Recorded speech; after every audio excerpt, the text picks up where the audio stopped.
Hey everybody, welcome. Things are kind of weird. I have some interesting stuff to share with you guys.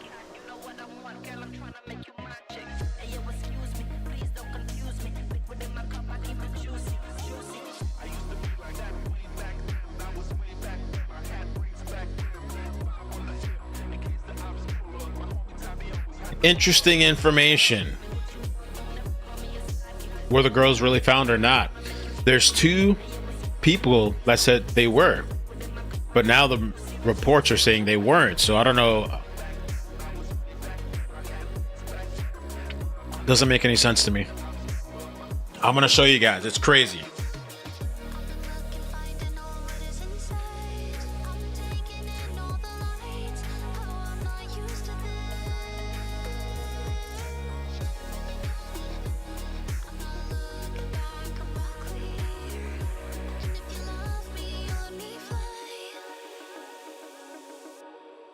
Oh, you heard did my phone tell you it's low? All right, let's get started. Let's get started, man. Let's get started. What's up, everybody? Welcome. So we're going to talk about this situation that's very, very weird, odd, okay? Because we covered this guy, where's he at? This guy, Cord Shifliff, one of the volunteers that said, we found the girls. The video went viral, okay? In case you missed my Facebook Live, overwhelmingly thrilled to report two young girls were just found alive, 27 feet off the ground in the trees near Comfort, Texas. It gives us all hope to keep working harder and faster. Keep your thoughts and prayers with everybody down here. It's a very tough day, but good things are also happening. So this post went viral. This post 6,000 something reactions, 1,000 comments, almost 2,000 shares. But now people are blowing him up. What's going on? Because people are saying it's not true. He posted after that, 3 p.m. Sunday, if you have people on the river in Kerrville area, tell them to get to the river now. I'm standing next to hundreds of people wearing badges and guns and most importantly radios.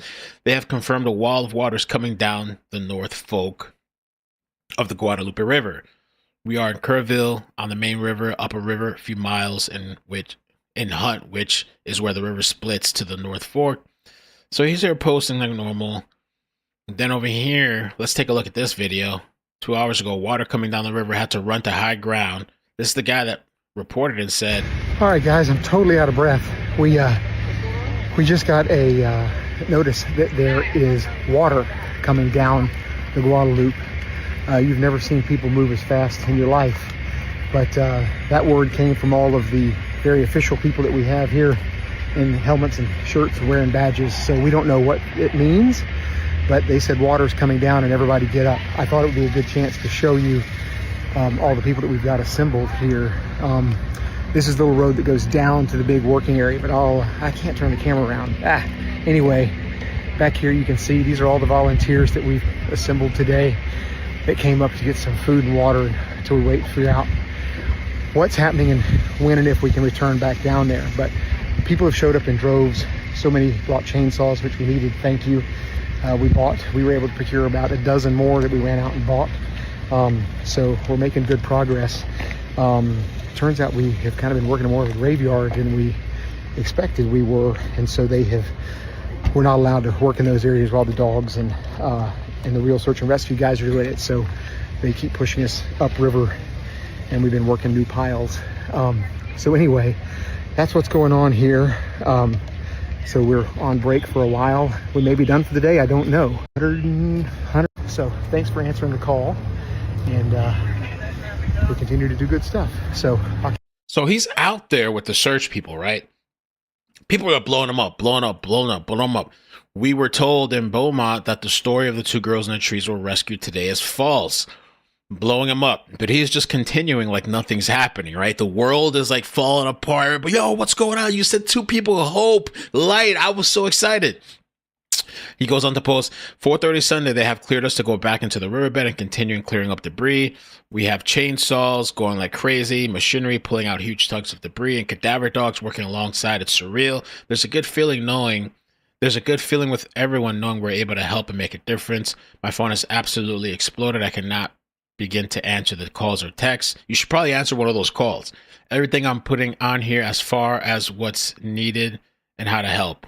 We are all back at work and safe. Okay. Then 5 minutes ago, I have to refresh the page. I'm afraid to refresh it. I want to make sure he didn't private his page or whatever. Before. Let me just see what happened over here real quick. He's still there. Okay. He did a live. He did a lot. We're going to address this shit now. So let's see what he had to say. A little after 8 o'clock on Sunday night, we just left Ingram about 7:45, 30 minutes ago. My phone is exploding with calls and texts for everyone. How can we help? What can we do? And I can't even answer my phone or manage all that's going through. But my wife called, and of course I grabbed the call, and she told me what is going on with the story about the girls in the tree, and I want to address that immediately. This was immediately, I knew hours nothing later of this until whatever 15 minutes ago when she called. I can't stop thinking about it. I'm sick to my stomach and shaking here as I'm saying it. But this was told to us today by DPS officials that I don't know their capacity. I don't know their name, but they're DPS shirts with their badges and guns and radio communications. There was another Kerr County fire uppity up. I don't know his position, but some important guy with Kerr County who is telling us this as well. I have believed it to be true all day and still hope and believe it's true. But, I just quickly looked on my Facebook and was like, oh my gosh, this is going nuts. Thousands of comments, bro. Hours later. If I was wrong or am wrong, I want to deeply, deeply apologize. I never want to sensationalize any type of story and just want to share the facts. When someone, as these guys are getting intel all day and telling us what's going on out in the field, when you get information like that from a DPS officer, whatever you call them, I don't know what is a more credible source than that. So he's saying he got it from the cops. This is just strange. And I have another person, I'm going to play it after this. Another person, a resident, he said, I don't know where he heard. I don't know if he just heard the grapevine. He said it was confirmed, 2 girls. So I'm like, what in the hell is happening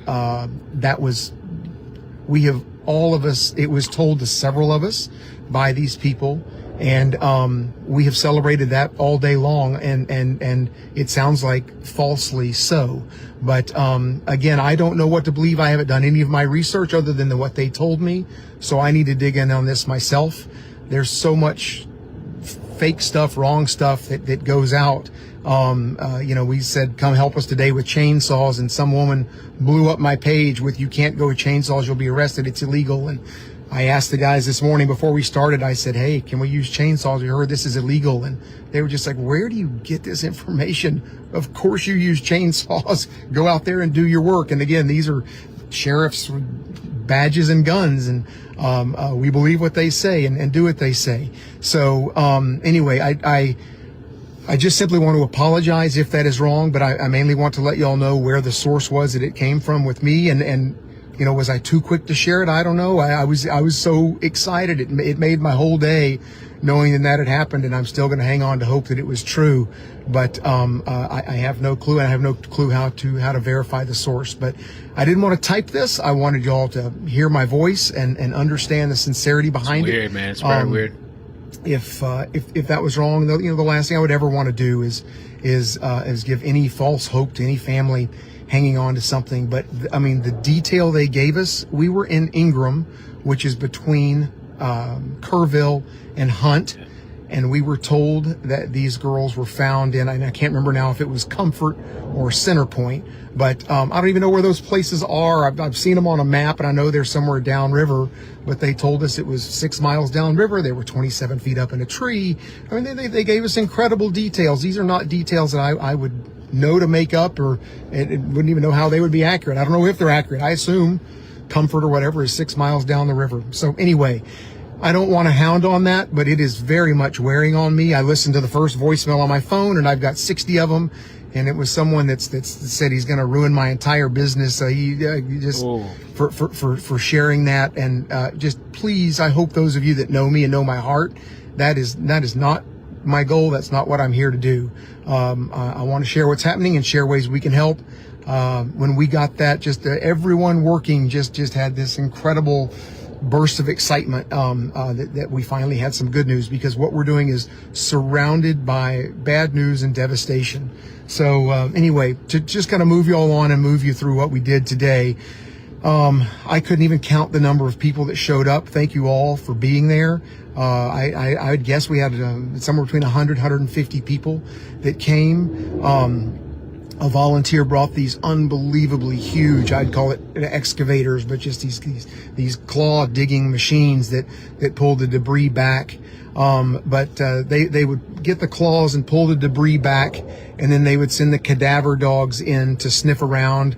We learned, I guess, the cadaver dogs can't smell very deep inside, so they have to pull the debris back. The cadaver dogs sniff around, and they keep pulling more back.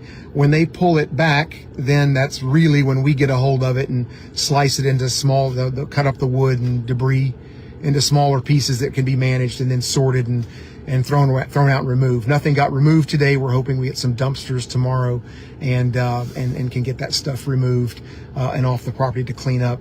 Where we're working is, and again, I don't want to sensationalize this, so listen to me fully here, but what we're doing and what we're seeing is the worst of the worst. You could not see worse debris, and bodies being pulled out in front of us, and it's all happening there.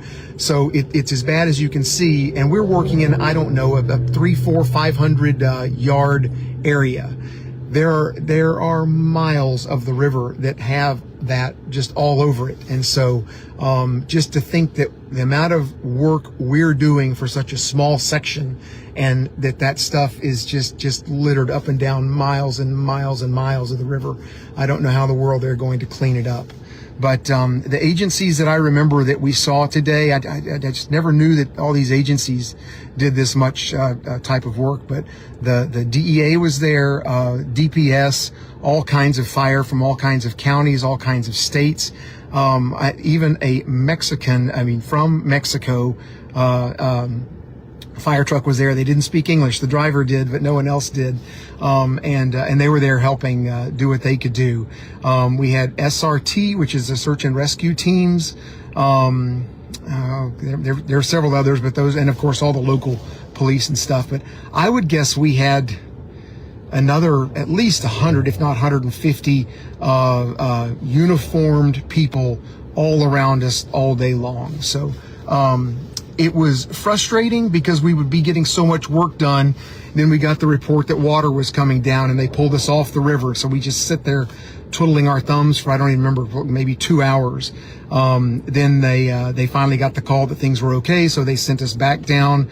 We worked for another maybe 2 hours, and then got another call that water was rising, and so we had to pull back again. And at that point, you could really see it. The river was really starting to churn and speed, and it didn't come up, anything huge and fast. Fast is relative, but you could certainly see it rising and really starting to churn. So they called it for the day and said, that's it, we're done. We're not going to work at night. All of them are coming back tomorrow, and we will be back tomorrow. So anyone that wants to help, I'll post tonight when I get home the address of where we'll be, and we're going to have it a lot more organized, a lot more clean. The owners were extremely grateful for all the help that was given doing that. And so we did great work, and we saw some things that will be with me forever. They were awful, but it feels really good to be able to know that you're helping and doing something that's just meaningful to people, finding people's family members, finding their belongings, and helping clean up the river. So anyway, I pulled over on the side of the road here somewhere before Fredericksburg because I had to address what is going around about the girls in the tree. And again, I want to end by saying I am still clinging to hope that is true. And if it's not, I'm sorry. So, and the weird thing is he's still not like fully saying, well, it's not true. He's just like, I don't know. I don't know, man. Anyway, I pulled over on the side of the road here somewhere before Fredericksburg because I had to address what is going around about the girls in the tree. And again, I want to end by saying I am still clinging to hope that is true. Why would you cling to hope if it's true, if people are telling you it's not true? And if it's not, I'm sorry. I'm terribly sorry. But that's where it came from, and it came from a DPS officer. I couldn't put more hope and faith in what he said. So anyway, thank you for hearing me out. Thank you again for all the help, all the people especially showing up. I checked our Venmo balance, and we've raised a massive amount of money, tens of thousands of dollars. Why would a DPS officer tell him that unless he somehow got or misheard? Big to me. And we're going to be able to use that to help. And I understand there's a lot of need in Georgetown and stuff as well. So we will be there, and we will be doing that. But there's so much to uncover. There's so much we don't know what's going on everywhere. Our heads have just been focused in the one thing we can do, and that's what we're doing. So let's see what you can do. We still need help. I know tomorrow is going to be back to work for a lot of people. I'm committed to working tomorrow, and then we'll see what goes on after that. But people are just showing up saying, what can I do? And we are pointing them down the hill, just saying we need gloves and chainsaws, and it's cutting wood, pulling stuff out. It's really hard. It's very tiring. I had not run a chainsaw in 30 years and forgot that you wear out after 20 minutes on those things. But anyway, we had tons of guys show up with those. And again, the machinery that volunteers brought and showed up with, it's something the government, it never would have happened. I will tell you that it has been amazing to watch the government work. They're doing a fantastic job. There's too many of them. I mean, that's what a great problem to have. There are, they don't always know who's doing what and who's in charge, and it's kind of interesting to watch them duke that out, if you will. But everyone's there with the same goal, and they're just letting us work right alongside with them. We have got more food than we can imagine. We do not need food. We don't need volunteers bringing food. It's chainsaws, chainsaw gasoline, chainsaw blades. The volunteer leader, the chains. We certainly need those. What a difference those make to have new, fresh ones. And really that's it. It's manpower. It's just all manpower and chainsaws. We're using wrecking bars and crowbars, and I don't know, there's a name for it, but these big, huge, kind of heavy rakes, I'll call it, almost more like a hoe that we just get in there and claw stuff back with. Life jackets, and the reason for that is they won't let us work if the water is starting to rise unless we have a life jacket. So I'm going to go get some crappy little orange things to put over our necks so we can continue to work if that happens tomorrow. But those are the things that we need. Those are the things that we're going to go and buy. But if anyone's coming to help, those would be useful things for us. So anyway, sorry for the long note here. I had to pull over and just try and get as much ahead of this as I can, and it sounds like I'm gonna have a lot of brain damage to work through here to try and to fix, repair, and do what I can do. But anyway, this is me just trying to help and trying to do the best I can, and thank you guys for bearing with that. That's all I got. So hope you guys had a good Sunday yourselves. Thanks again for everything. I've said that 100 times now. We'll be back out here tomorrow and hope to see anyone. We're opening the gates at 7 o'clock. I'm going to try and get there first thing in the morning to try and help them keep it organized, but we'll take any help anybody will bring. But again, don't bring kids, just high school or older, just because it's very tough stuff to see and smell and know what you're dealing with. We need big, strong help pulling stuff out. We've had some amazing women on chainsaws that have done an awesome job. Big thanks to y'all for that. And then we've had some women do an awesome organization up on the high ground, up on top of whiteboarding out all the different jobs for everybody, keeping organized the meals, the chainsaws, the gas, and helping direct traffic. So anyway, we can use all that stuff again, and we'll be out there tomorrow. So I'll sign off now. Sorry for the long note. Thanks again for your understanding. And if I've created a storm of something wrong, again, my most sincere condolences, my most sincere apologies for that. Okay, y'all have a good Sunday night. Thanks, guys.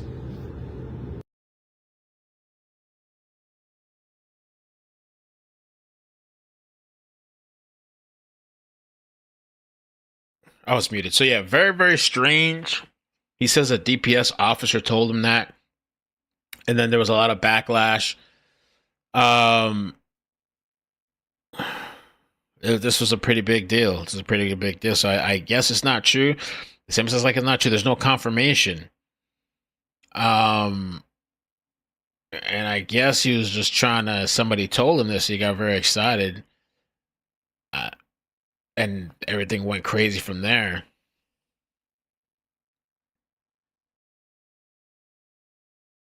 Now, there was another guy as well. Oh, we got to talk about this in a second. This guy, check this out right here. Another let me see. You've seen and can you throughout the day. Why Mario, would a DPS officer tell a random person that?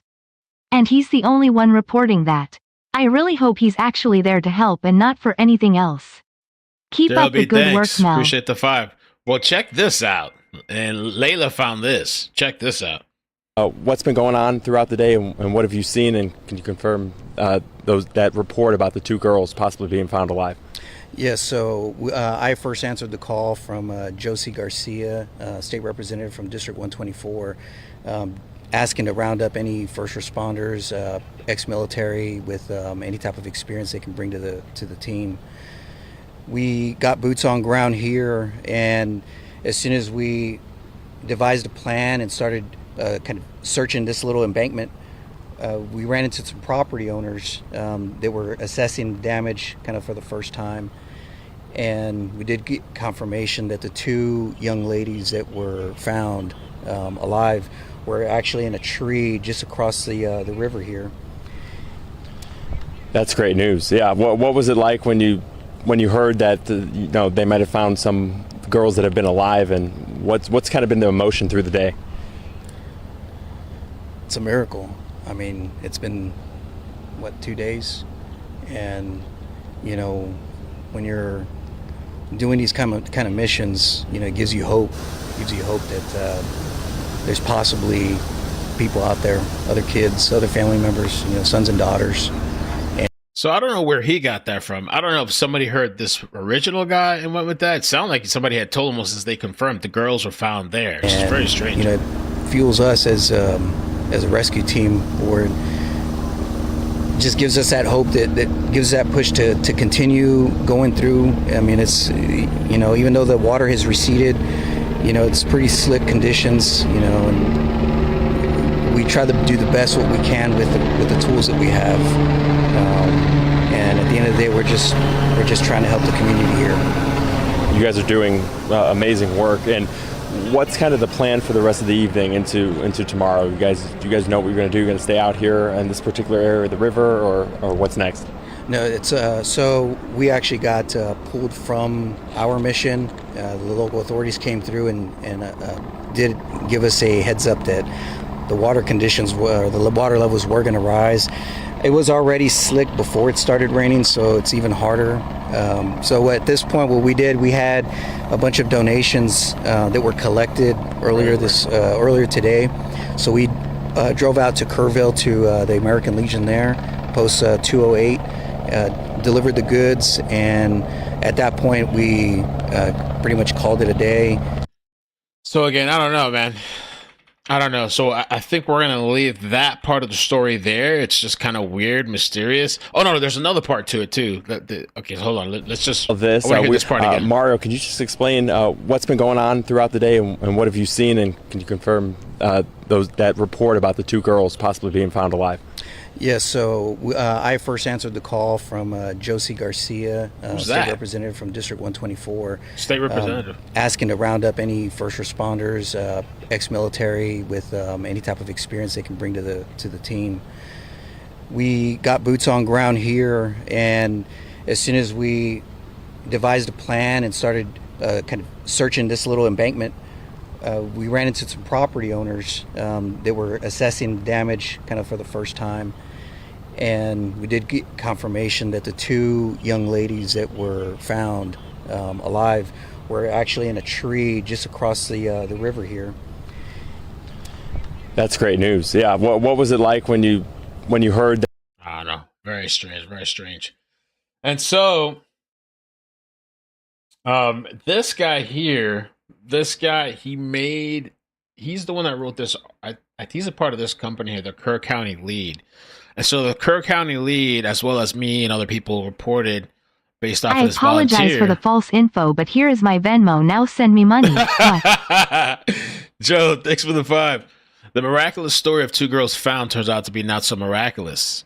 False reports of 2 girls being rescued alive from a tree near Center Point spread rapidly Sunday among residents desperate for good news about the missing children from the catastrophic Kerr County flooding, prompting officials to caution against unverified information. The Kerr County Lead was among the first news outlets to report the rescue after receiving numerous messages about the girls along with social media reports from volunteers exclaiming the rescue. Sheriff Larry Lethia later said the reports were 100% inaccurate. The false reports highlight challenges of information flow during major disasters when emotions run high.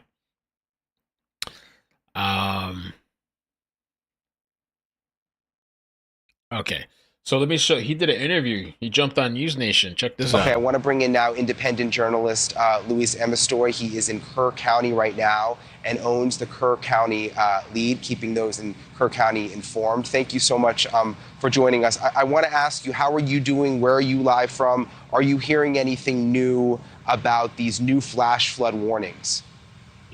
I'm in Kerrville. I'm at the lovely Pint and Plow Brewing Company here in downtown Kerrville, where I do my morning webcast.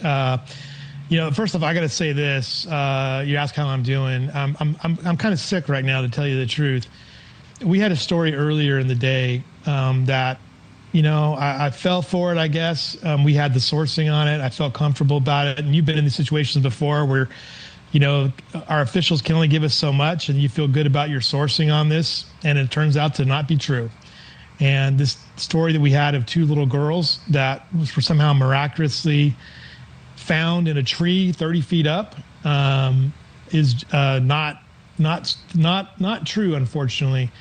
And what makes this particularly sad for me and for the community is that we only did this when we had so many people reaching out to us saying, "Oh my gosh, Louis, this has happened. Yeah. This is incredible. This is one of those miracle stories." And I don't know what I'm more sick about. I don't know if I'm more sick that I published the story in the first place, or that somebody in our community led us down that way and crushed so many people, who were hoping for a really good story, because we've had nothing. Well, that guy, the volunteer, was so nonchalant too. By the way, yeah, they're saying it's not true, but I'm not really sure if it's not true because a DPS officer told me. I mean, if that's really what happened, I guess you'd be excited that some DPS officer told him that. I guess but nothing but bad news for the last 3 days now. In some ways too, and then on the flip side of this, we got to, we were in the press conference. We got to update that there was a wall of water coming on the North Fork of the Guadalupe River, and that turned out to not necessarily be the case either. I think I've heard 4 or 5 crazy stories in the last hour and a half or 2 hours that I'm like, what's happening here? So that's been, I don't know if I'm either tired at this point or this just seems to be some of the misinformation and rumors have ramped up to extreme levels at this point. Yeah, well, I think, you're tired, obviously. This is emotional. This is your community. I'm glad you cleared that up, though, because people have been asking me about that, Luis, about there was this report around social media floating around that there were 2 young girls found alive clinging to a tree, and you're now saying the reporting is that that's not true. And I think people are just so desperate for something to cling on to. I read they have planned a natural gas-fired power generation facility in Kerrville. What? Also reports of blue rain. Cloud seeding, maybe? Sticky Cheeks, what's up? I thought they were constructing something too, or they were planning on construction something as well. This is just very sad, man. I was excited earlier. I mean, you guys saw me. We're all here. I was excited. I'll go and update those titles in a bit after the stream. I'll update the titles, but I was really excited, man. I was like, wow, and all this bad news, there's something good. There's something good. And then it's just like, you know, because how that guy's right there in person. I'm like, how would he get it wrong? He's right there. I thought he saw the missing girls or something that were found alive. And now he's saying a DPS officer told him that story. With all the devastation, and people wanted some good news, and sadly that's just not the case. And even just the last hour driving around the river here, I've seen cadaver dogs out, I've seen search teams clearly looking for, you know, human remains at this point. And of course miracles can happen, but it seems like, Luis, we're entering that phase now where they're likely focusing on finding people that didn't make it. Right. And I think Judge Rob Kelly kind of said it yesterday best. You know, he kind of said that's we're in recovery mode. And I think there is a certain truth to this. And I think, you know, when I heard the story about these little girls, I was like, no, you know, how many times we've heard some miraculous story of somebody holding on. And I mean, Greg Abbott said it yesterday. We pray for these things that someone can hold on a little bit. So, you know, I think we all kind of believe that for a minute. And the reality of it is we have to be real. And in my gut, I should have, you know, listened to my gut and rather than my heart, I guess, at that point. And my gut said, nobody can survive, you know, a 6-mile trip down this river, going over 4 or 5 dams, going over a bridge with all the debris. And you've seen the debris fields here. That's the hard part. You guys had a really great video earlier at the 5 o'clock show where it just showed the intensity of this story was true. Those girls' college essays wrote themselves. Where you got to dig and dig and dig and dig because there are mounds of dirt and debris and big trees and gunk all up and down this river. And it's really hard to see. I mean, I don't think you've been here before to see what this place looked like. We were getting ready to do a big feature story on the beauty and the wildness of the Guadalupe River, and it's completely changed now. It's a completely different looking place today. Thank you for watching. What a mess, man. Sad.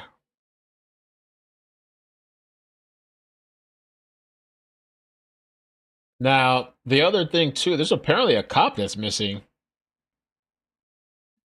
Odessa police ask for prayers as officer goes missing near Kerrville during flood. Officer Bailey Martin. We've learned an Odessa police officer is among those missing due to the heavy and deadly flooding in central Texas. OPD is asking for prayers. Officer Bailey Martin and some of his family members took a trip to the Guadalupe River near Kerrville for the 4th of July holiday. OPD says they reached out to local and state authorities in the area and offered to help. For now, they've turned it down, saying they have enough resources to handle things. Well, thank you so much, Kendra. I appreciate it. And yeah, there's a lot of people out here right now going back to our home. Floods across central Texas. Tonight, we take a closer look at recovery efforts in the area. Good evening and thanks for joining us. I'm Mike Warren. And I'm Dennis Della Pena. Williamson County and Travis County have been added. Yeah, we're still out here in Leander in the same neighborhood along the Big Sandy Creek. I'm actually joined now by Kendra Jones. She's lived here for about 6 years and was actually home whenever all of this flooding came in. So kind of tell me, you were showing me videos earlier, kind of tell me about how you came to find out that everything was flooding and about all of that. I was really lucky because a neighbor called me at just before 3 a.m. and let me know that there was water. And I thought, it's not a big deal. You know, I've lived here a while. And then when I opened our back door to look, I could see pretty much a raging river running through my backyard where there should not have been any water. And it was a very sobering experience. And we came to the bridge to see if we could even get out. And when we got to the bridge over here, there was cars floating across the road, and we knew we couldn't get out like that. So then we went back and gathered up our family and went to the top of the hill where the water tower is, because that's the highest point that we could think of, because without the bridge, there is no way in or out from this area. So we waited at the top of the hill, and periodically we would go down to see if it had receded some. And once it receded enough, there was 16 of us up there. We did a head count to see how many, that way in case authorities needed to know how many people were up there. So at I guess about an hour or two, we were up there, and then we all went back to our homes to see what had happened. We got off really lucky because we have a pier and beam, but two of my neighbors, they flooded, and then at the end of the street, 2 or 3 of the houses that were there floated across the street. So they lost everything. And the street behind me is worse because they got hit much worse. Yeah, and a lot of people have been out here back and forth with water and donations, and y'all were saying that you got electricity back. They're saying there's some floods. Yeah. What is left of it to see if we can salvage anything. Well, as you can tell, the recovery efforts here at the RV park were met with more heavy rain on Sunday evening. Check this out. This is severe flooding in Chapel Hill. Here's a view from Franklin Street.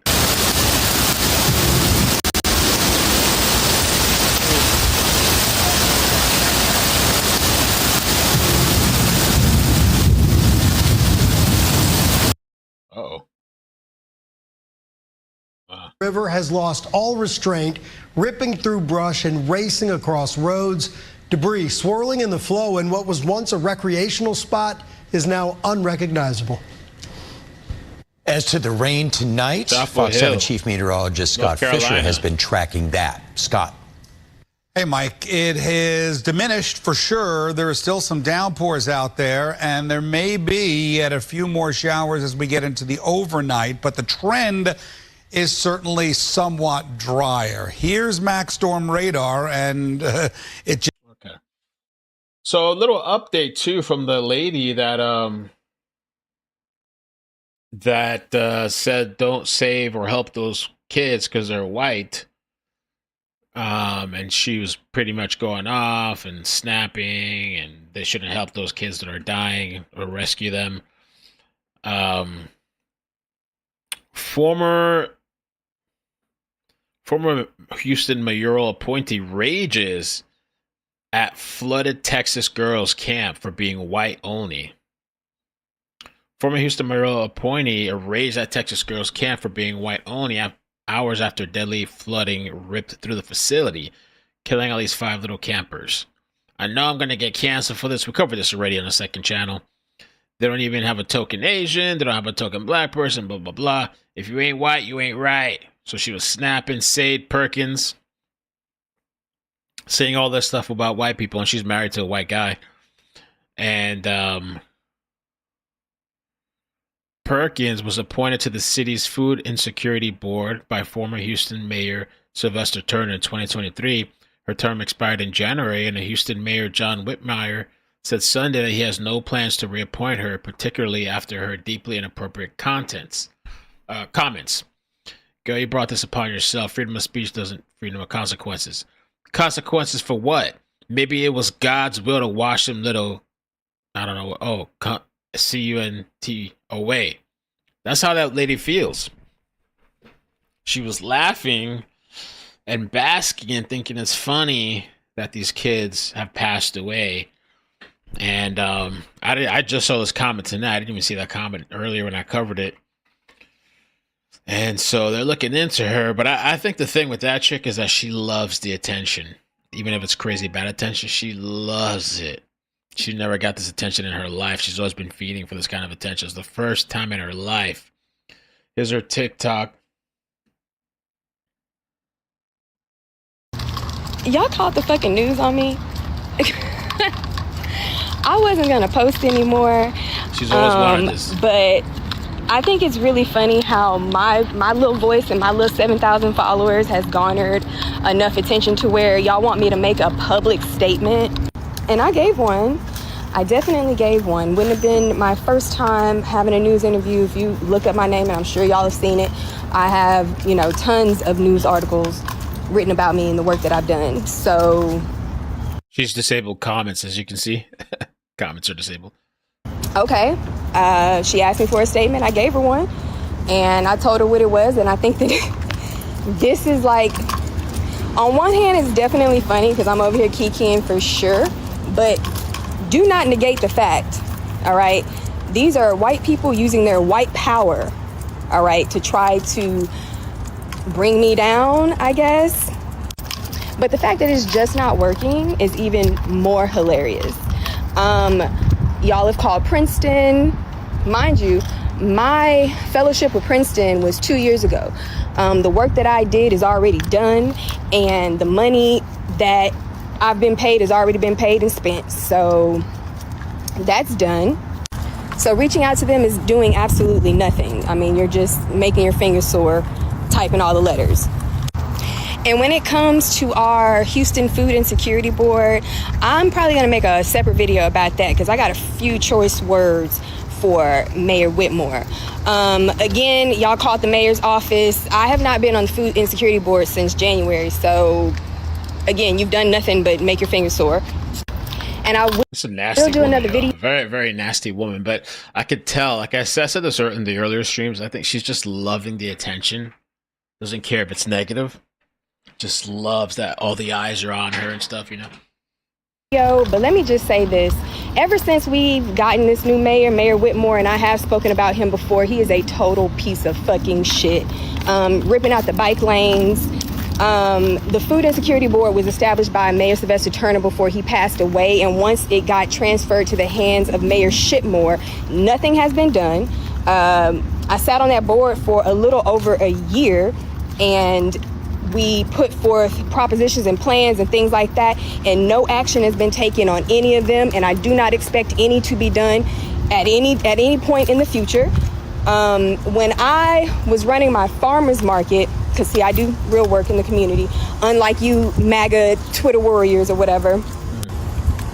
But when I was running my farmers market, I established a farmers market in a food desert, right? There's no grocery stores within 5 miles. I established a farmer's market within a food desert, actually doing real work, which is why the city of Houston asked me to be on their food board.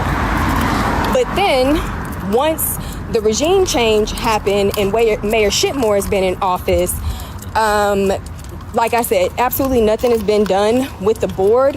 And I realized that halfway through last year that none of our proposals were gonna see the light of day. I emailed her and she laughed. None of our suggestions. She told me my beef is with Greg Abbott. I reported her to the FBI. You did? Thanks for the 10. Yeah, she's catching a lot of heat. Get anything done, and Fourth Ward and other areas are still major food deserts. And I don't know if y'all heard, but more of the Kroger's chains nationally will be closing. So that's just more food deserts, more food insecurity. This man don't give a shit about food insecurity or food deserts or anything that's affecting the poor. I mean, they do get a tax credit for hiring special adults, haha. One get a fuck given. So that's my response and statement to that. Haven't been on the Food Insecurity Board for a couple of months, so y'all thinking y'all getting me kicked off? Baby, that board wasn't doing shit anyway. So, yeah. Anybody who's in Houston, have y'all heard about the Food Insecurity Board? Do you know what it does or what it's done in the past? Exactly. It's not a goddamn thing, and it's not going to do anything because that's not his purpose for it. His focus is not on food insecurity at all. His focus right now is ripping out bike lanes and making life harder for It reminds me of that TikTok psychic from I forgot what it was. Wasn't it the Idaho 4? I wonder what ended up happening. Like, she ended up getting sued. She was accusing all these people of murder. She said that teacher was involved in a conspiracy. Immigrants and poor people and things like that. And since I'm an advocate for those people, I will speak out for them, even though y'all keep calling me EBT. That's fine. That's fine. I will support people who are on EBT and who need assistance. And my you shitted on though in the other video. Farmers market did indeed accept EBT, and I was very proud of that. Very, very proud to accept SNAP. So she's over here loving it. Go check out my article in the Houston Chronicle, y'all. Y'all are really making me famous. This is hilarious. I made a TikTok and y'all called the news. And yes, I gave a statement, and I do think the article's fair. The security board was not a paid position, so y'all did not make me lose my job. I know y'all mad about that. And as I said in my other video, I had already resigned back in January, so that's litigated. Also mentioned in the article. And as I've said before, Mayor Whitmore is a piece of shit who is not focused on food insecurity. The Food Insecurity Board isn't doing shit. It was an unpaid position. There was no job there. It was a voluntary position. So, yeah. Try again, losers. Better be careful, man. Tempting the online internet, man. You be careful. And another thing. I find it quite suspicious that right after a major tragedy with like 20 plus people died that... Oh, now it's a tragedy for you. A random TikToker with 7,000 followers is who y'all want to interview. I find that really strange. I'm starting to feel like I'm becoming the scapegoat to cover up for that fuck up of a flood that they had out there that could have been totally prevented. But thanks to Governor Greg Abbott and Lieutenant Dan Patrick, those are the reasons, those two people, for cutting all of our fundings. And then, of course, your friendly MAGA Trump up there in the White House. These are the reasons why that tragedy happened. That was extremely preventable. I did nothing. I did not cause the flood. Nor did I cause the failure from the National Weather Service and the failure of FEMA. The National Weather Service did what they were supposed to do. We covered the timeline. I have to make a little article for that on my webpage, but they actually did send the alerts out. She's very misinformed. Those things were done by design, and they were done by the governor and the lieutenant governor and your fucking president. But yet, somehow, a day after this shit happens, I'm the one getting all the backlash. Huh. Funny how that works. What else? What else she posted? Say's World. Dr. Francis Welsing, give us the benefit of your theory, please. On racism being a mental health issue. Man, you have a mental health issue. You have a mental health, in my opinion. Yo, I made it to Fox News. Fox, Democrat appointed Houston official claims devastated Texas summer camp was whites only, as search continues. I am gagging right now. Fox fucking News, you people are fucking crazy. You people are insane. And the video is still up, and I still stand by 10 toes. Somebody sent me some crazy shit about this chick, too. I'm trying to remember if it was an email. I think it was an email. Oh, no, it was Instagram. No, it was Instagram. Somebody DM me some crazy stuff about this chick. I'll have to check it out. Where's it at? Here. Okay. I found this on the crazy racist lady that posted a TikTok about Camp Mystic. She's gone on her kid's father's employer's social media, his wife's employer's social media, and any and every social media account, even related to either of them, saying that he groomed and AR'd her when she was allegedly 16. When she was allegedly 16, her with a child resulting from it. In her motion, it states that she even used images of his young daughter in her social media smear campaign. I think this gives us some real great insight into the origins of the hate that she's spewing. Whenever she saw the pics of all those happy little white girls, quote unquote, from the Camp Mystic pics, it triggered all the hate she has for her kid's father and his family, allegedly. But let me show you this. So the internet, these people are going to look. It's very blurry. Okay, let me just zoom into that. Leave that out. So, response to motion to compel discovery for sanctions comes now. Respondent Ryan, and through his attorney, petitioner Sadie. Petitioner issued a series of interrogatories significantly outside of the scope of the child support modification. These include asking for the amount of each monthly living expense and identity and location of each creditor since 2011. Okay. Respondent answered to his best of his knowledge inside the scope of provided some documents in addition to responses. These documents were redacted to give the respondent's wife and minor child privacy.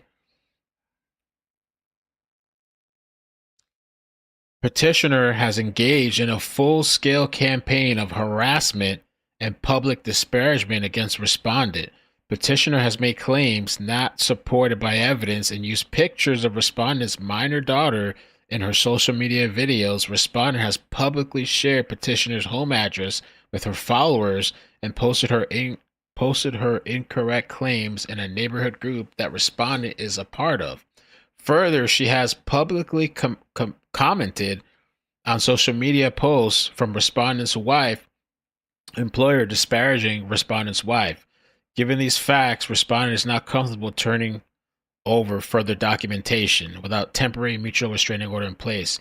Respondent repeatedly requested a temporary mutual restraining order narrowly tailored to cease the harassment and provide assurance that the family's private and personal information will not be disclosed, but petitioner has evidently declined, showing by this preceding motion. So this chick, in my opinion, is a psycho, and you can see it here. I won't even post this because this does have an address. This is an incident report from 4/4/2012. Sexually assault child, whose name is on this document. Officer Rodriguez Daniel. And the complainant is this lady Perkins, and the suspect is this guy that's in the complaint. So she reported and alleged some allegations. Complainant Perkins Sadie, suspect Ryan Grew. So I don't know what's going on with this. I'm sure there's a whole bunch to this chick, but I could tell she's unhinged and she has problems. She got issues, and she's getting off in this whole situation with these kids. And she's kind of, to me, it's kind of like somebody earlier said, she's kind of rage baiting. Like somebody said, I think she might be just, enjoying the high for now. Though this could affect her in the future. People see this kind of stuff, they might not want to mess with her business wise, if she has a business or anything. But I don't think she cares. She just loves the attention. Loves the attention.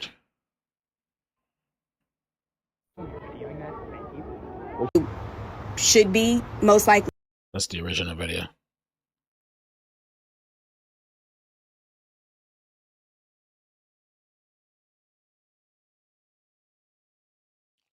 Crazy. Consequences for what? Maybe it was God's will to wash them little away.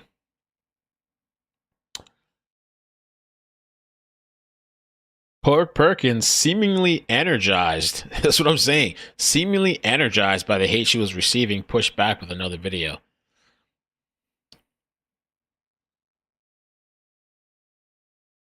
Energized.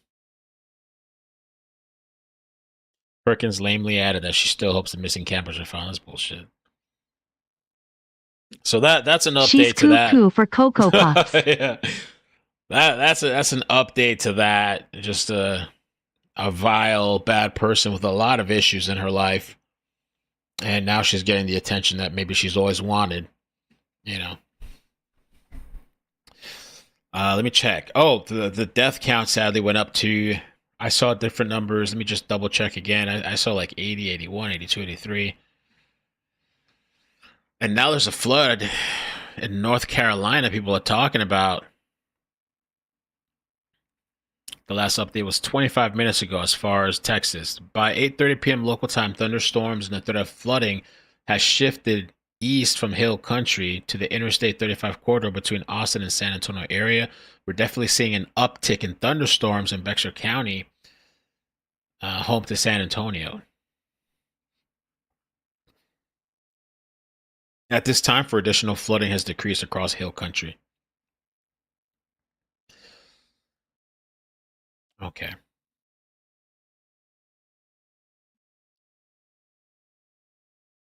North Carolina flooded. Let me just take a look if there's any live. If not, I'll show some videos. There's a couple other clips too I had to show. Oh, it's this guy, North Carolina.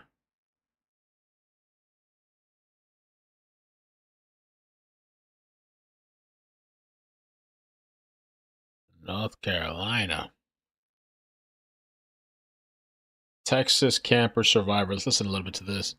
His daughter, Callie McAlery, was one of them. Luckily, she was rescued and is all right. Both of them join us now. Tara, this camp has been a big part of your daughter's life. It has been a huge part of her life since she entered at the end of second grade. This is her eighth year. It was her 8th year. We chose this camp. I was a Texan. It was important to me that my child have Texas roots and that faith formation be integral to the part of her camp experience. Living in Virginia, we brought her to Camp Mystic and turned her over to the Dick and Tweety Eastland family and Camp Mystic and their staff because we knew they would love on our child. They would help her grow in her faith and live the Mystic ideals of being a better person and bringing out the best in her.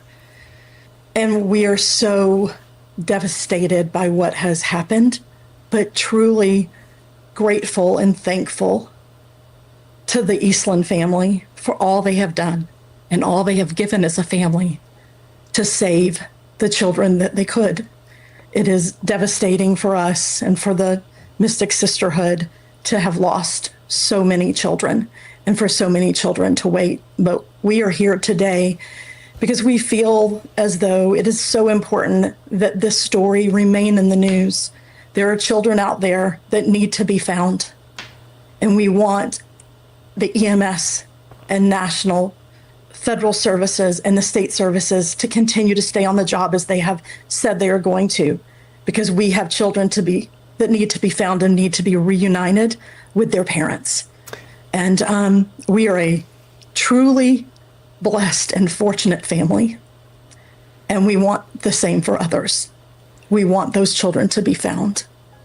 Callie, the fact that you are, I guess, one of the older campers, you're 16, right? And that put you up on Yes, Senior sir. Hill, and that's part of the reason you're alive today. Yes, sir. Take us back to the night of July 3rd. I guess everybody in your cabin, is that what you call them, went to bed? Yeah. Everything seemed normal? We went to bed thinking it was just a normal thunderstorm. 1 minute you see lightning strike next to your cabin, and next you hear water's coming up, and you have kids running, just trying to get to other cabins, trying to get to safety. And luckily my cabin was one of the few cabins that did not get water, but the cabins in front of us did get some water. Even up on Senior Hill. And I think, John, that conveys to you how fast the water came up and how high it came and how it was a 100-year historic flash flood. We had never seen anything like this. And I cannot say enough about what these young counselors did to calm these girls and to ensure their safety, and what the men and the staff and the Eastland family did to try to help everyone that they could. Oh, so yeah, those are the campsites right there. Girls who attended. Calm, so that decisions could be made to keep other girls safe and move them to safety. So how did that happen, Callie? You had water coming into your cabin? That's what I want to know. And what, counselors alerted you? What happened? We heard, so we heard 1 second, it was really bad thunder.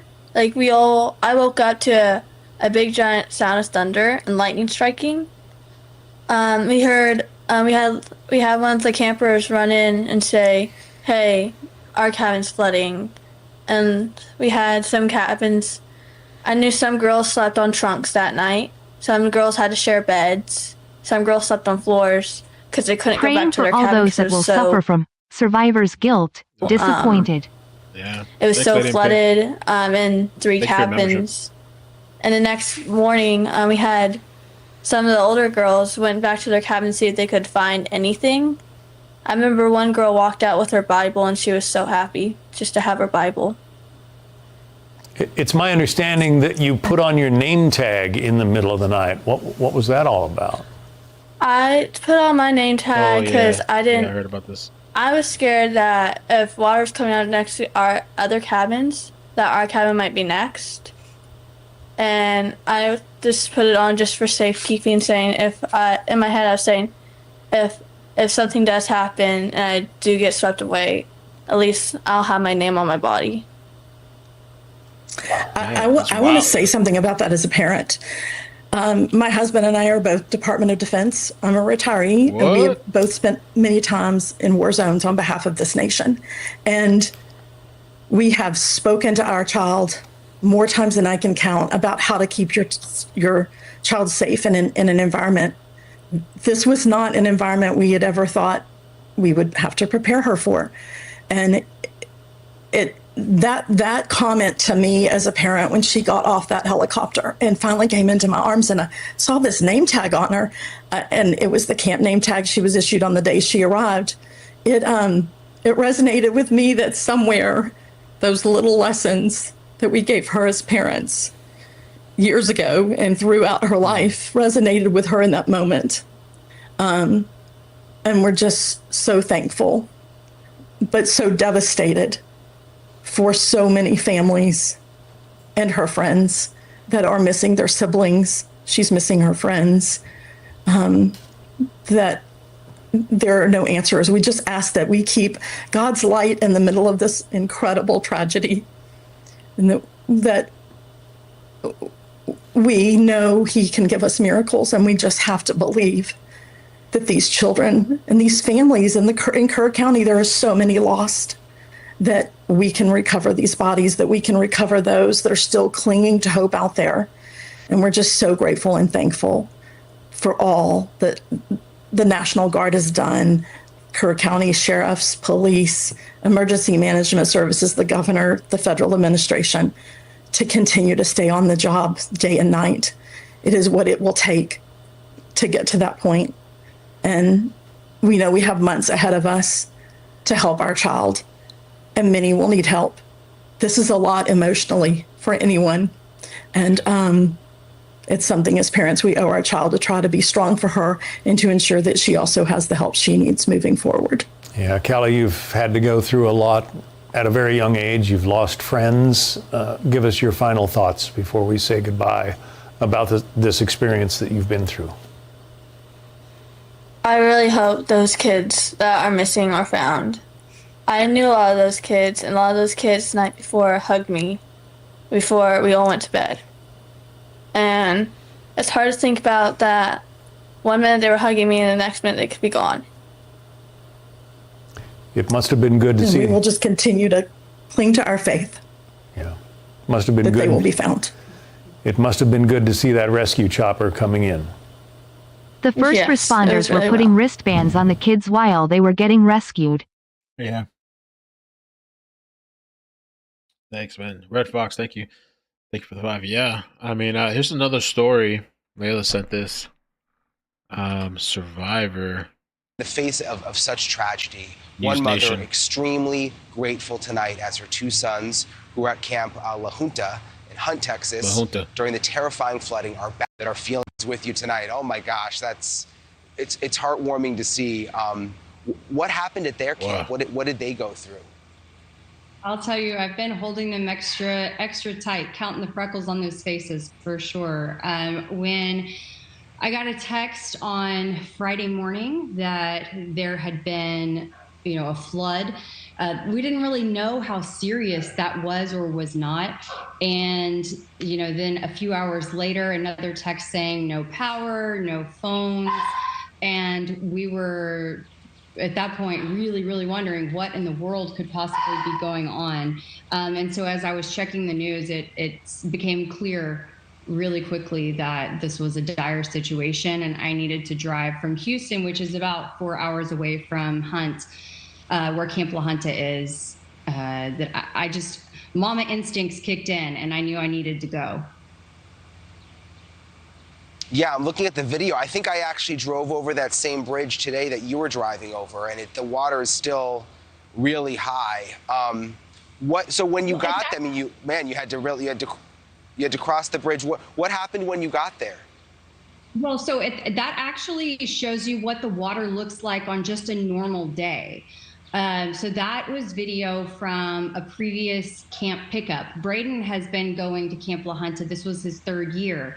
And so, the water is already at a pretty high level, regularly. But given the amount that it raised, I think it was 26 feet in just 45 minutes, it's hard to even imagine how high that it got. But ultimately, I mean, it got into Brock's cabin. He's just turned 7, just graduated kindergarten. And it became a very treacherous situation for them. He could tell you a little bit more about that. Yeah, do you mind telling me, buddy? I mean, did the water come up, or what do you remember? The windows, the water was up to the windows, and then our bed started tipping over. You have to go to the rafters. Oh my gosh. And then we had to get on the rafters. All the way up in the rafters. You had to climb up under the rafters. As a kindergartner, just imagine climbing onto the top. Oh my gosh, sorry. The top of a bed and then into the rafters. It's truly unimaginable. I can tell you, your dog is happy to have the kids home too. I can tell them that are into the rafters. It's a pretty incredible story. By the way, just a quick sidestep. Breaking news: the DOJ, Department of Justice, releases 10 hours plus long surveillance footage. They say proves nobody entered Jeffrey Epstein's cell prior to his death. All right, so who's in it for the 10-hour stream to watch nothing? For 10 hours. They released 10, almost 11 hours, really.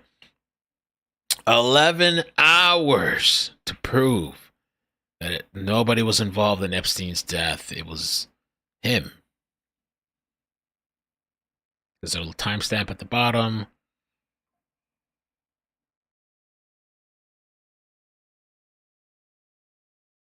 I think it'd be very easy if you had a good video editor to go in there. Because there's times where nothing's happening.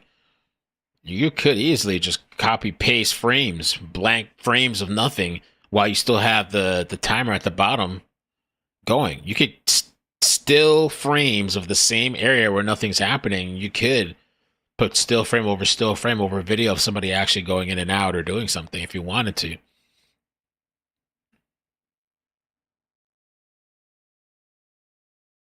So there it is. Proof. Epstein was not assassinated, I guess. So that's kind of interesting.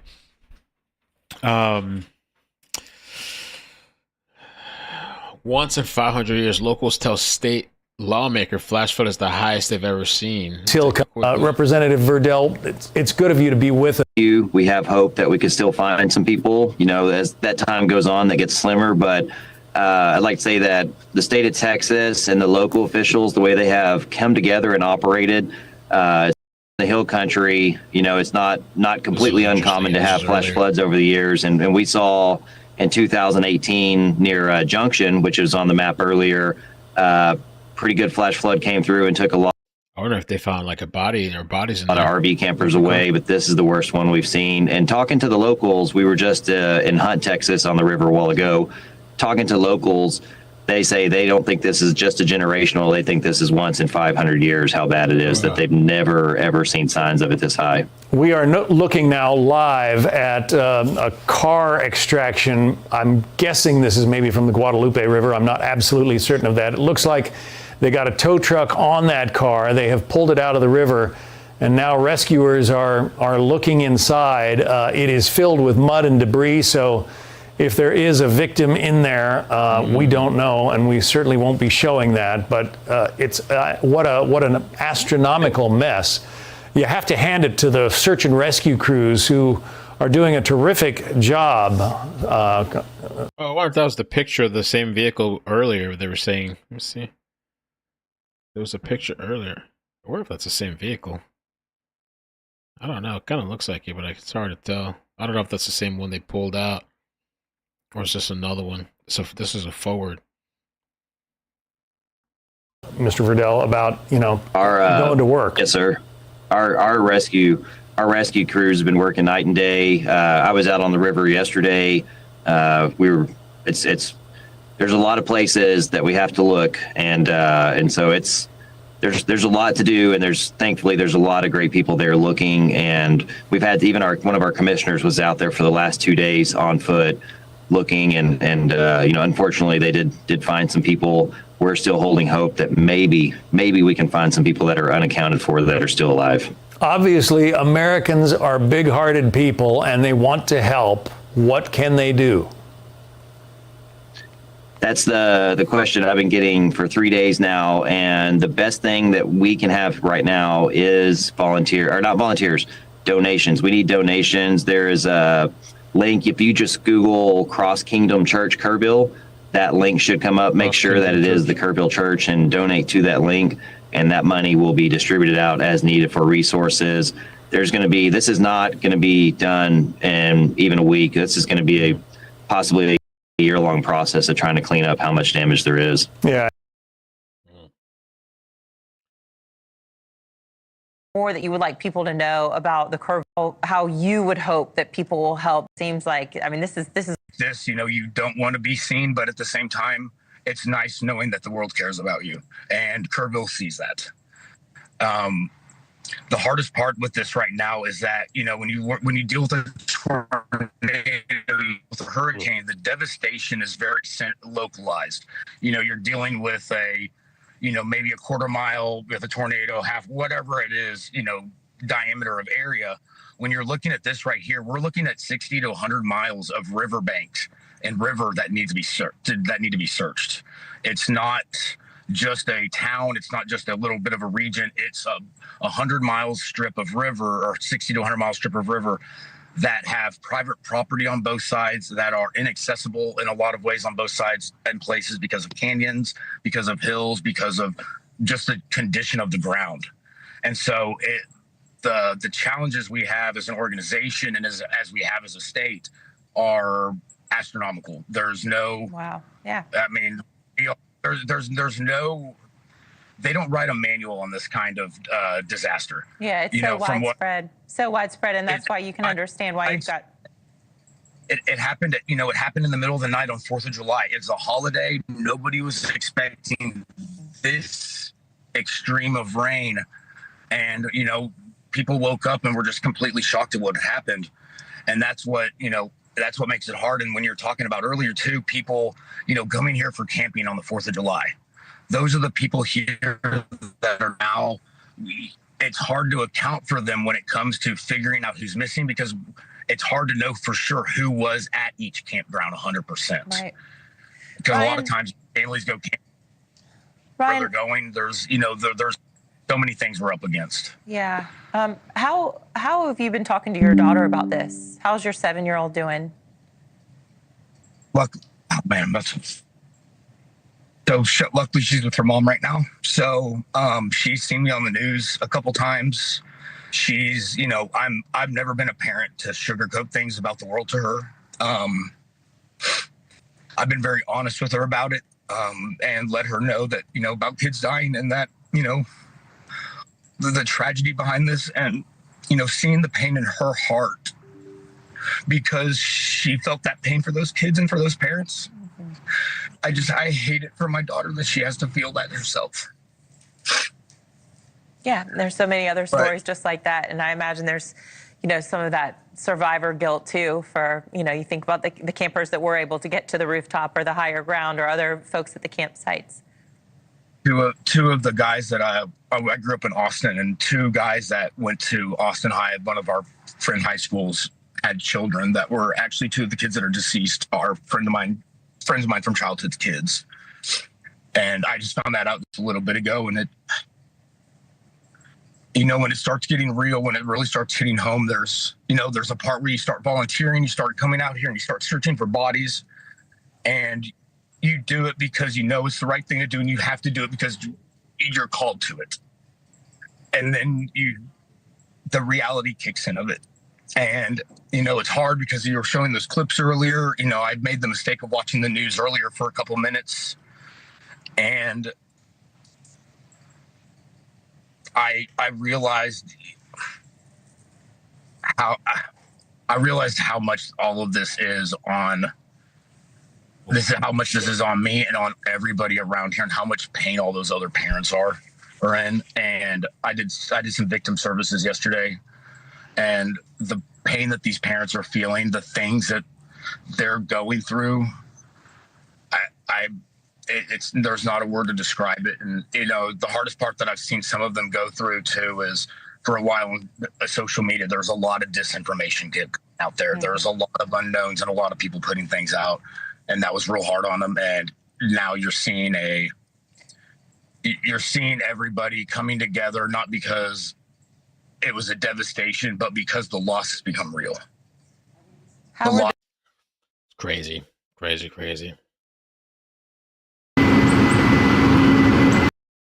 And little did we know.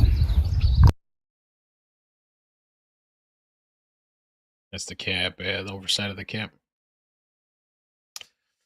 Wow.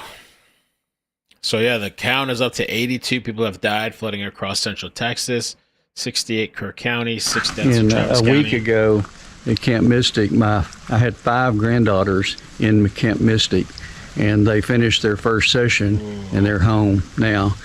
But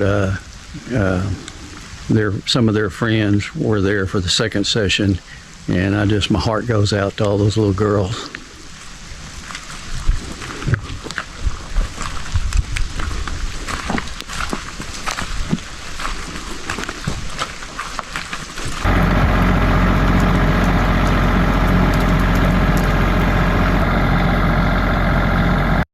Local and regional partners committed to full review of the emergency notification systems. Officials are committed to full review of the events and systems in place following questions about emergency notifications with evacuation guidance, Kerrville City Manager said on Sunday in a news conference.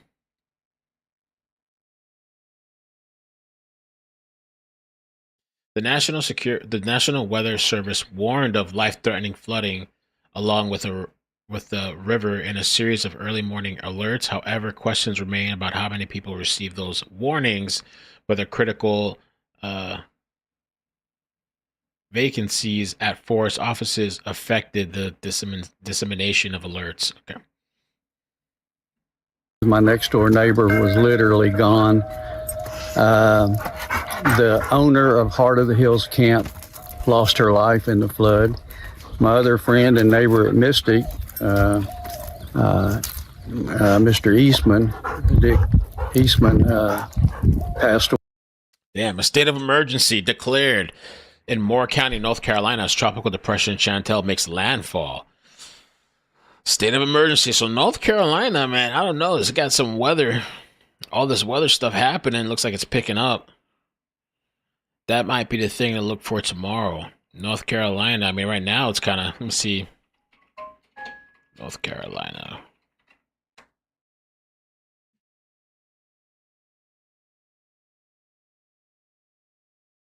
Damn, Maxwell. House submerged in floodwaters.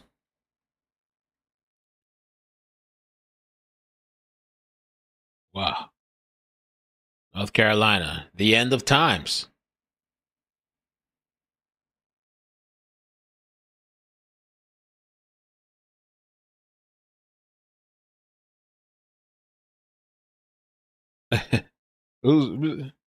Yo, snap! That almost does look like it says iCkEdMeL or iCkEdFam or something. I don't know what that says. Bro's wearing an iCkEdMeL shirt.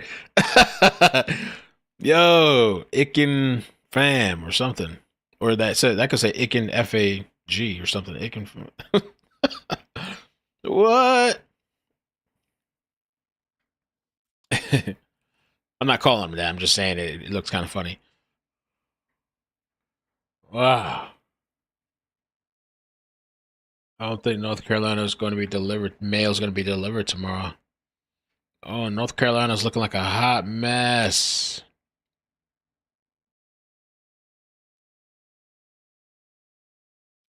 Flash flood warning.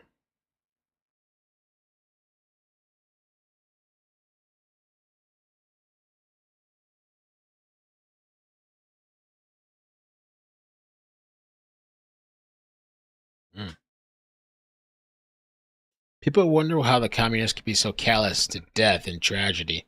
It's because human life holds no sacred value to communists, so everything is simply an opportunity.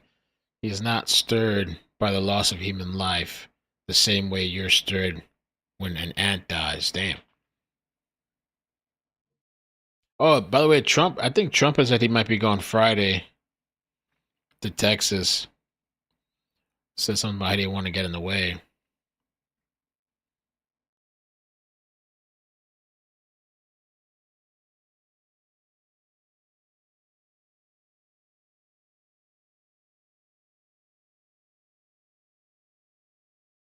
Weather Service had extra staffers.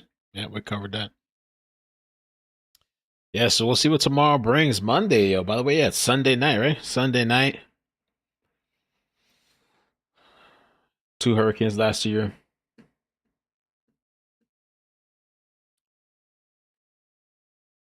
See what else is popping up here.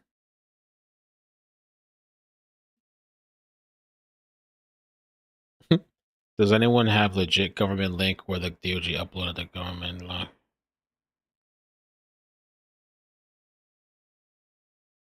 I thought I had the link for that. The government link? The DOJ?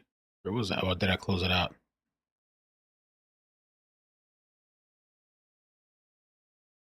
Somebody posted it. History is literally repeating itself. On Friday morning, July 17th, 1987. From 1987. The small town of Comfort, Texas, became the scene of a heroic rescue. History repeats and itself. Tragic loss. Much of the footage you will see was taped on that day by the banks of the Guadalupe River.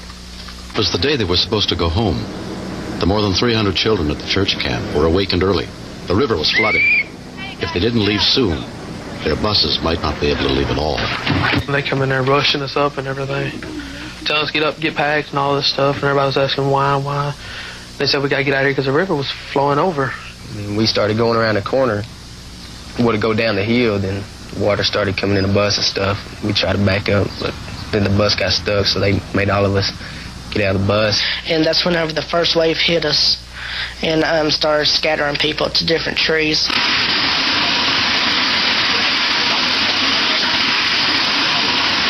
Kids clinging onto the trees like ants, surrounded by rushing water.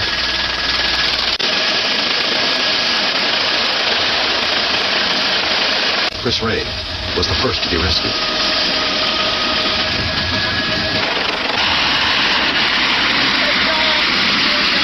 How many are there of you? There's a bus over 40. How many? 40. In the bus? Well, the bus. We all got the bus. The bus going down. It's repeating itself. But she was crazy. Jeffrey Epstein's clients? Well, the DOJ may be releasing the list of Jeffrey Epstein's clients? Will that really happen? It's sitting on my desk right now to review. That's been a directive by President Trump. I'm reviewing that. I'm reviewing JFK files, MLK files. That's all in the process of being reviewed because that was done at the directive of the president from all of these agencies. So have you seen anything that you said, oh my gosh? Not yet. Okay. How long? When are they going to be? They've been talking about that shit forever. They're going to drag it for years. Is this the old clip? Question: the DOJ will release the list of Jeffrey Epstein's clients' pan bounty. It's on my desk right now. Oh man,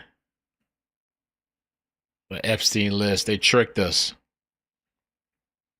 City Perkins, Texas, made an incredibly disgusting racist TikTok video about the 25 missing little girl.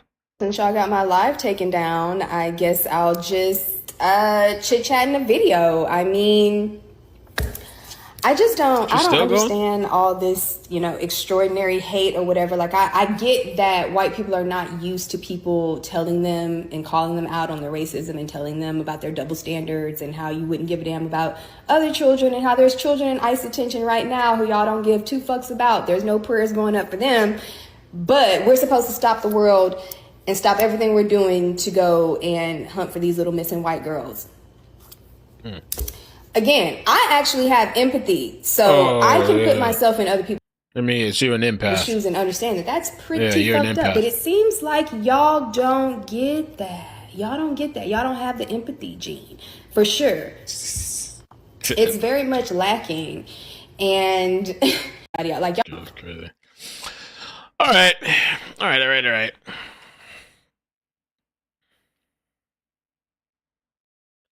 I guess that's it. Let me see what they got here. Anything they just... Oh, this has been out for an hour now. Okay.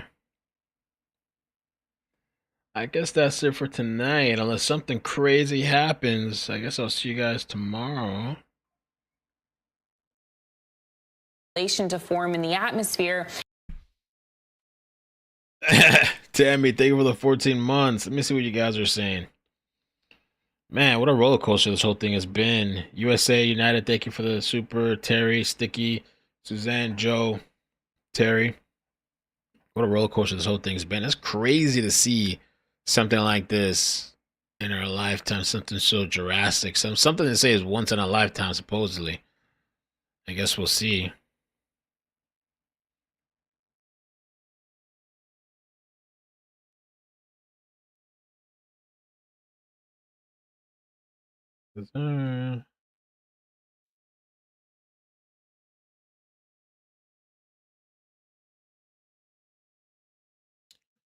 Teresa, thank you for the 16 months. I'm an empath. I feel on a higher level and empathize more than any normal human being. It's a special trait that I have. I'm empathetic. Motherfuckers!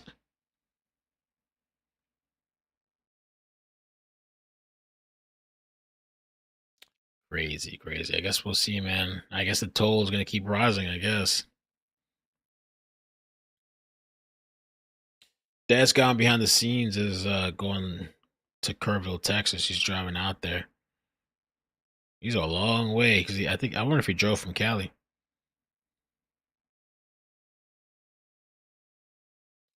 A long way from home. I don't know what a Docker is. Which makes that hot dog replay really. Dad's gone behind the scenes.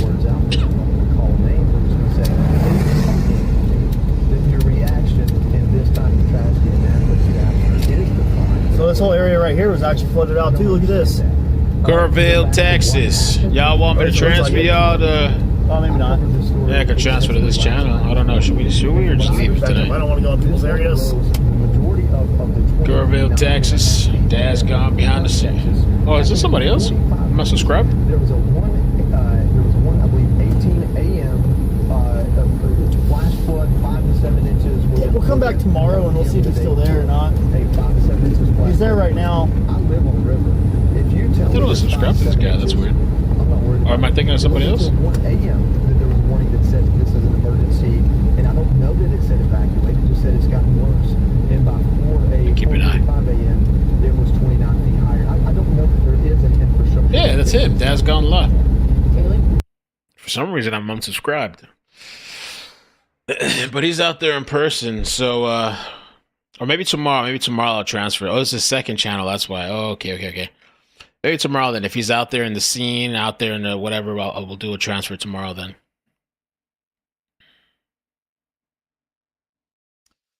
All right, guys. I'm gonna head out. Have a good night. I will see you, if anything, mañana. All right. Good night. Peace. Take care. Thank you so much for hanging out, stopping by. Peace. Bye. Boop.